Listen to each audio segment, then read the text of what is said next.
పెనం పెట్టుకోవాలండి. పెనం పెట్టుకున్న తర్వాతకి వేడైన తర్వాతకి ఆయిల్ పోసుకోవాలి. ఆయిల్ వేడెక్కింది. ఇప్పుడు చేప ముక్కలు వేసుకోవాలి.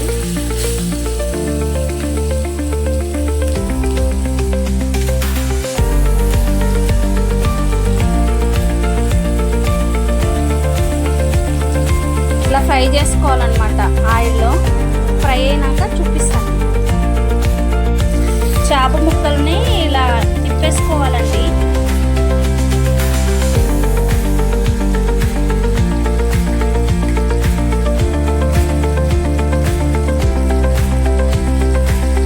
ఇంతేనండి, చేప ముక్కలు వేయించుకున్నాము. ఒక 3 నిమిషాలు అటు సైడ్ ఇటు సైడ్ తిప్పుకుంటూ వేయించుకోవాలి. ఏగే సైడ్ తీసేసుకున్నాం. ప్లేట్లోకి తీసుకోవాలి.